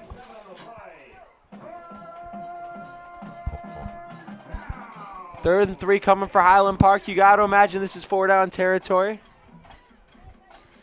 Yeah, I imagine anything. At this point of the game, anything's 4-down territory. Yeah, just under 10 minutes to go. You need 3 scores. Highland Park with 34 plays around on offense. Deerfield with 37, so tempos have been pretty similar. Ooh. It's going to be offsides and then 15 added more. Margulis hit Cooper after the play. Excuse me, hit Bryant after the play. Play was whistled dead. No ill intention, just whistle was blown in the heat of the moment. Not a smart mistake, but not a smart decision. It will be a first down, and they're going to move it well up the field. And with how this Deerfield defense has played, you don't want to give them free 15 yards. No, especially with how they've been able to stop Highland Park on 3rd down. The Giants are just 2 for 9 on 3rd down tonight. Got to make them earn it. And Highland Park has been held to 76 all-purpose yards and 5 rushing yards. This Deerfield defense has been so strong, especially on the defensive front. Incredible. Cannot say enough about this defensive group of Coach Winacki.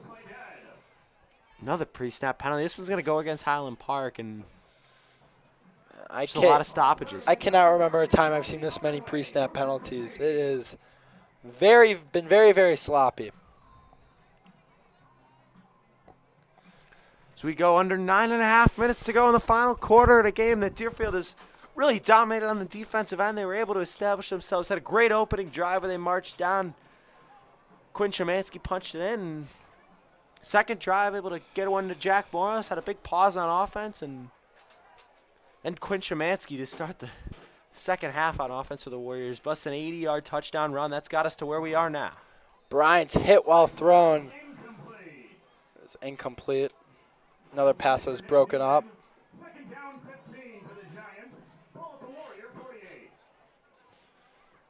Second and 15 at the Warrior 48-yard line.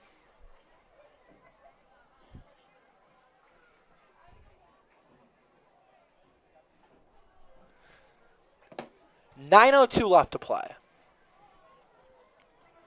Here at Deerfield, you would love to keep that goose egg on the board. Pressure comes from up the middle. He'll screen pass to Moore. Eli Moore with some space. Up near the sideline. Looked like he was going to break that one loose, but a good tackle there. I believe that's going to be a first down, though. Peltz on the tackle. Looked like he had some space there. Yeah, Peltz chopped him up. That saved a, might have saved a touchdown. And his first real mishap we've seen from this Deerfield Warrior defensive front, letting Moore get loose. But a little slip screen play action and well executed from Bryant and the Giants. Bryant rolling out, looking for a receiver. Throws it downfield to Wilson, incomplete.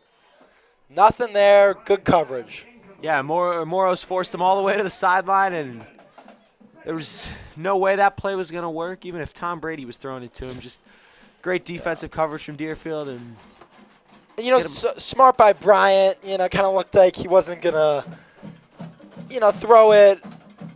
Kind of just threw it away, you know, not inadvertently throwing it away. Right, you don't want to throw your third interception, especially in a drive like this where you work so hard just to get into Deerfield territory. Got a couple of breaks on penalties, and Highland Park has not reached the red zone yet this game. That's going to go to Moore. He is met by a wall of Warriors defenders. I've seen a lot of Eli Moore this drive. We got a live score update from Grant Community High School. Glenbrook North has scored 2 touchdowns, so now that game is only 21-14 in favor of the Bulldogs. This is a Glenbrook North team that we're going to see in a couple weeks on Marquee Sports Network, and they're trying to get their second win of the season after they opened up with a 14-6 win over Lane Tech, and showing some life at Grant Community High School tonight. Good to see Algernon Williams up walking on the sideline. Looks like perhaps a false start. So he got some tape on his, looks like his right leg, I believe. Yeah, a lot right of finger foot. pointing going on. Looks like this is going to go against the Giants, and it will. Another pre-snap penalty. I wish someone had a count for how many false starts and offsides there's been. And now it's 3rd down and 18, and Highland Park is really taking themselves out of this drive.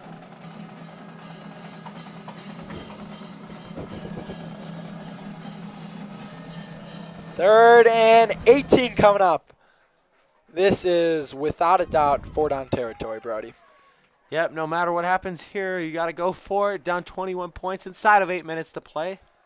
Deep drop again. Pressure comes. Quick throw to Gordon is caught. Excuse me, that was not Gordon. Number 18 was Corchado. I don't believe that was Max Stevens. I was wrong. I was number 19, Max Stevens. It's been so much Shamar Wilson, Lucas Gordon, that it's in Eli Moore, and it's in Corchado. It's interesting to see someone else get it. Yeah, it's the first. I believe that's the first touch by someone other than those 4 guys you just named. So Stevens getting in the game, and this feels like the ball game here, Drew. 7-19 and counting. Warriors 21. Giants nothing. 4th down. Bryant takes Snap to Bryant, rolling out. Pressure comes. Throw is caught. Nope. Not caught. Incomplete. That is a turnover. There was a flag on the play. If the play stands, it will be a turnover on downs, and it will be the Warriors football. Yeah, we'll see what they call here. I think this one might be on Deerfield. Called defensive holding. Wow. Quick rollout and a quick throw. I'm not quite sure where there would have been defensive holding, but the refs called it. Very could have been off. It must have been off the ball or weak side because Bryant rolled out and made the throw, and it didn't look like we saw much, but that's the call, and Highland Park will try and enter the red zone for the first time tonight as they take 1st and 10 on the 21. We saw earlier it's a 10-yard penalty, so 4th and 9. I was going to say, we saw earlier it should still be 4th down, but since it is a 10-yard penalty, that does give them a 1st down. Frem still holding Buffalo Grove scoreless. Both of those are both of Deerfield's next two opponents. As Bryant sit on the keeper. Yeah, I'm surprised we're not seeing any urgency from this Highland Park offense. We get inside of 7 minutes. Just feels like it's kind of ingrained to lose to Deerfield at this point. There's zero urgency. You're under 7 minutes. They just want to put it in the end zone, not get even more embarrassed than what they have been. Yeah, Deerfield defense has been stout, and this is Highland Park's first trip to the red zone tonight. It has become the norm for the Warriors to beat down on the Giants. Bryant to throw. Pressure comes. Gets rid of it. It is reeled in. Lucas Gordon. Nice catch through contact. They're going to move the chains. It's now 1st and goal for Highland Park. Still no tempo. I got to say, I am surprised. Yes, it's a 21-point game, but give yourself any chance you got. Crazier stuff have happened. Yeah, onside kicks. For sure. Even last year we saw Highland Park nearly come back down 11 points with 3 minutes left. They score here. It's a 14-point game with 5 minutes left in this game. Bryant rolling out, looking for something. He gets hit, and it's intercepted. It's like Nathan Margulis picked it off, and Bryant has thrown his 3rd interception of the game. It's either Margulis or Shimansky that got in there and made the catch. And it is Quinn Quinn Shimansky. Shimansky. Have yourself a day, young man. He has been absolutely outstanding. Quinn Shimansky, new mayor of Highland Park, Drew.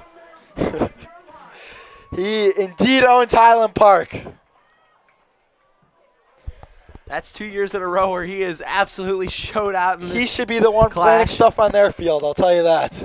Yeah, just absolutely outstanding. And just as it looked like Highland Park had a little bit of life on offense, Deerfield instantly just snuffs it out, and looks like they're going to wrap this one up and get in the win column, Drew, with 5:39 to go, and they take over.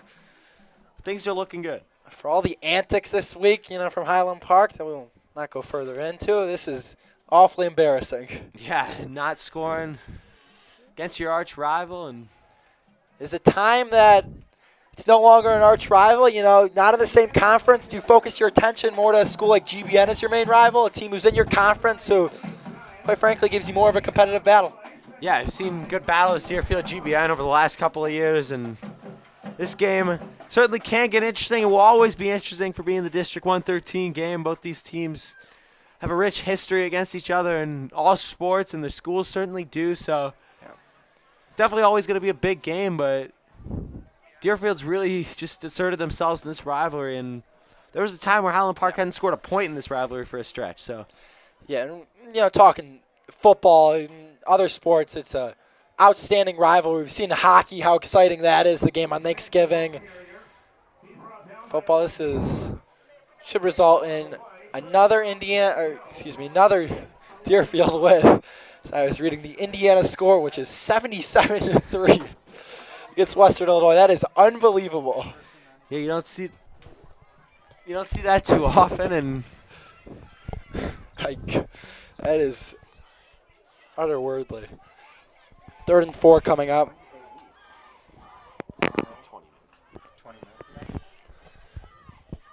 Deerfield can get a first down. They could just about ice this game and really take some time off the clock.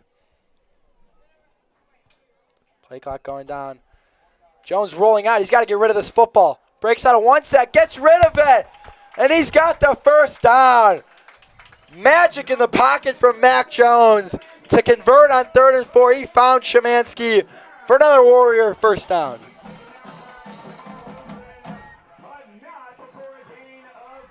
You think Highland Park will use their timeouts now, Brody?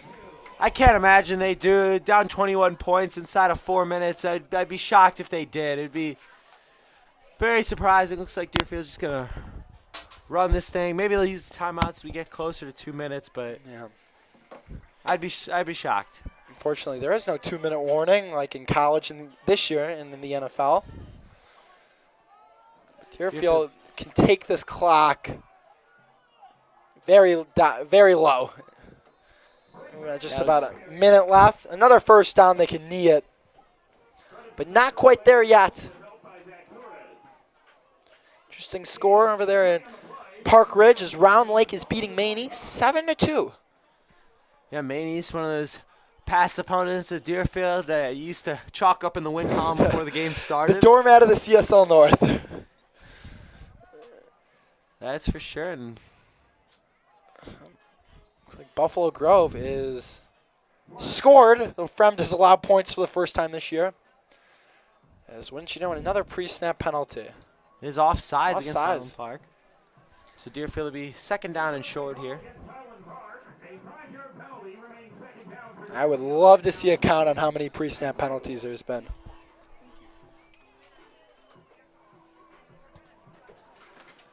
.246 left, 2nd and 2. Now, I mean, the Warriors took the play clock down. The clock keeps running and the play clock resets. And they're going to run this thing down. After this play, should be easily inside of 2 minutes. So victory formation is inevitable. Yep, one more first down. And say goodnight to the Giants. Yep, that student section is almost completely filed out.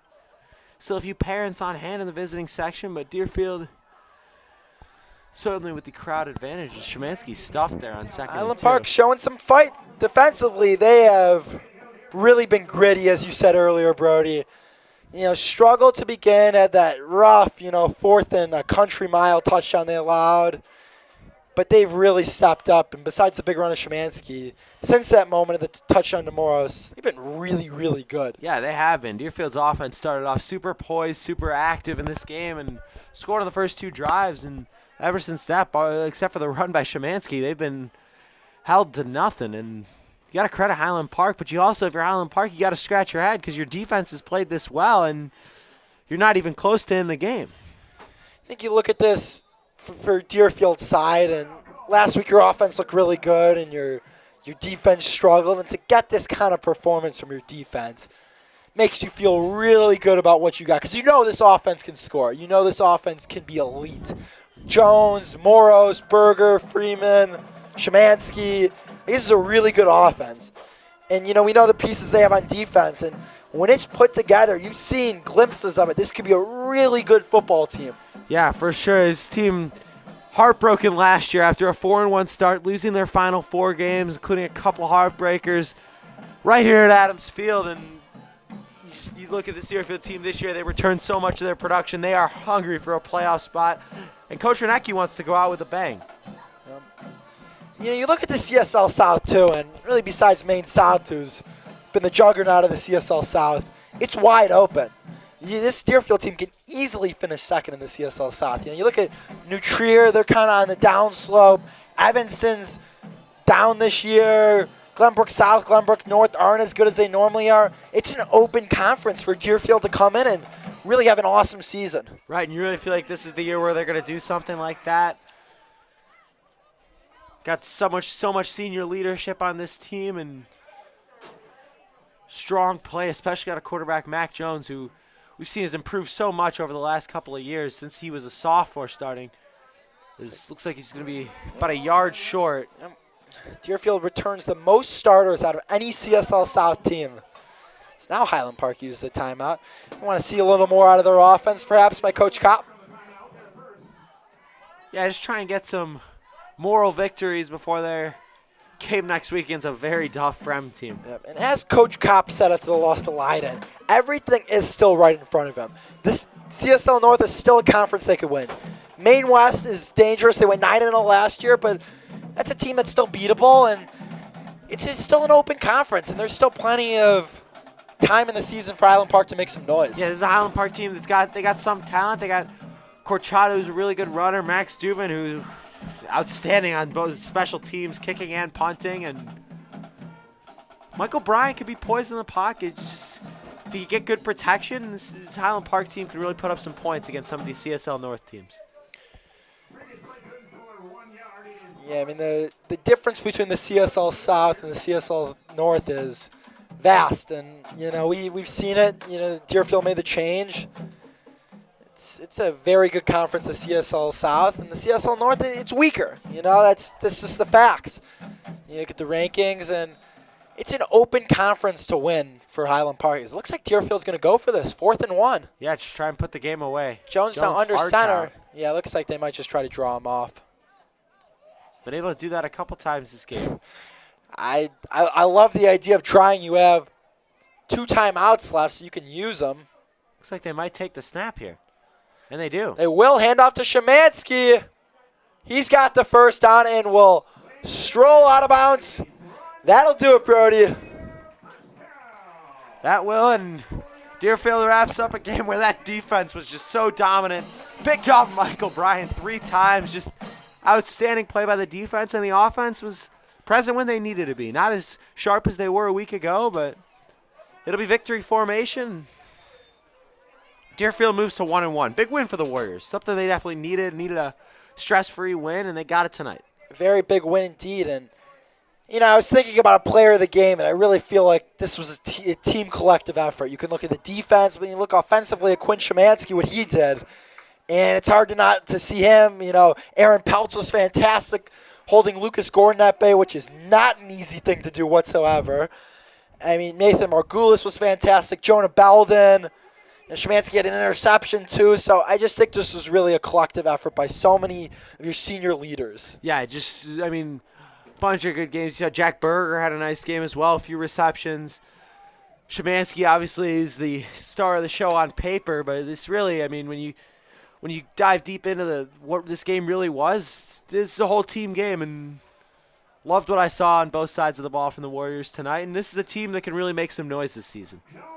The last kneel for Mac Jones, putting a ribbon on this win. The Warriors are going to go on to win their 7th straight against the Highland Park Giants, winning this one emphatically 21-0, led by a dominant performance by this Warriors defense. Warriors will get ready to travel to Buffalo Grove next week, which should be a very important game for their playoff hopes. A fun night here at Adams Field. The Warriors grab their first win of the season. So the clock will now officially go to triple zeros and put it a win in the win column for the Warriors. They move to 1-1. Highland Park now 0-2.